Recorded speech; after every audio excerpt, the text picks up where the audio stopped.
Hey guys, it's Chris back with another watch video. Today I am continuing my series on buying a Rolex.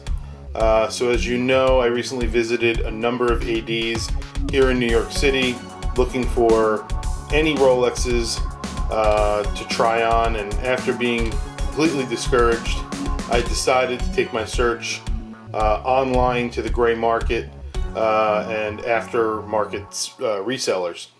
But before I did, I decided to take a look at the Rolex, actual Rolex boutique here in New York City. Just figured go in there, see if they have anything I could try on.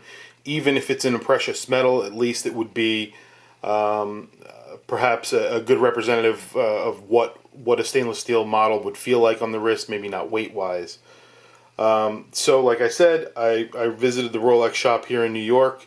It's attached to Wempe, and lo and behold, they did have a polar dial 42mm Explorer 2, which was already spoken for. However, they did let me try it on, and I have to say it was a great fit.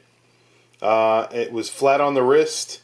The 42mm really felt nice on the wrist. It didn't look big. It didn't look small. And the bracelet was beautiful. It was really very well made.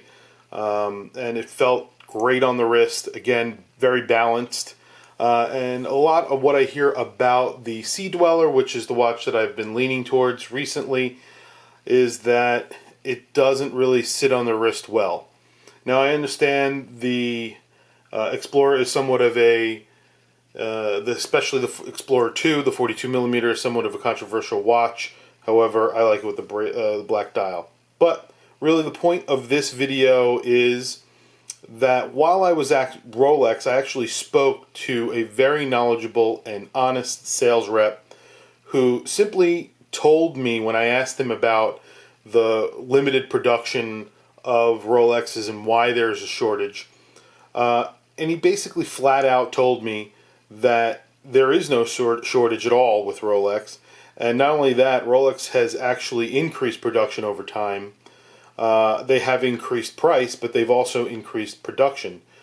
They just haven't churned up production to meet the demand. So he also mentioned essentially that they learned a huge lesson from the market crash in the early 2000s, around 2007, 2008, and are essentially pacing production to protect the brand. And that got me thinking a lot.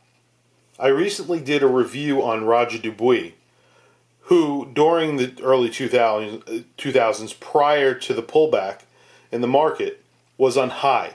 They were selling watches over list price and enjoying a very big surge in sales. They were the it watch for the moment. And so what did they do? They ramped up production. They added on staff. They started churning out really great watches, really high-end watches, amazing watches. But they started producing more and more watches. And the demand at the beginning was there. And then all of a sudden, when the market dropped, they were left with tons of inventory in the market with no buyers. So it nearly killed the brand. And there were even speculators then on the brand, on Roger Dubuis, who were hoarding watches. And I watch Roman Sharaf, he has a watch channel, he's the owner of Luxury Bazaar, and he mentions that there was a dealer that actually hoarded a bunch of these watches, and then when the market dropped, he just unloaded them at an extreme discount on the market. And that's what really almost killed Roger Dubuis. Roger Dubuis had to really recover from that, and essentially what they've done now is simply a very similar model to what Rolex is doing. They've made their watches way more exclusive. They produce way less watches than they were, even though they didn't produce that many watches to begin with.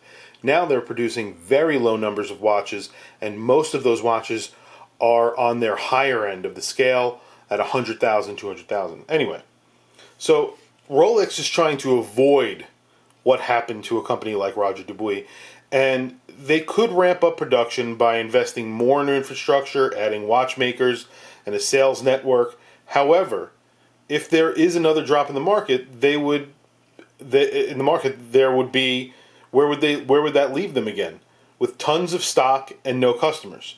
So they aren't being greedy, they're actually doing what is best for Rolex and their employees.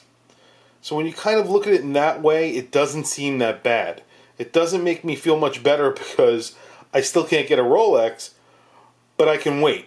And one day I will get one, and I'll get the one that's right for me. But knowing that Rolex isn't actually limiting their production, they have steadily increased their production. They're not just ramping up to meet the production, to meet the demand. They're pacing themselves to protect the brand. Anyway, if you like this video, please like, subscribe, hit the bell icon. It's much appreciated and very helpful. Thanks for checking out the video.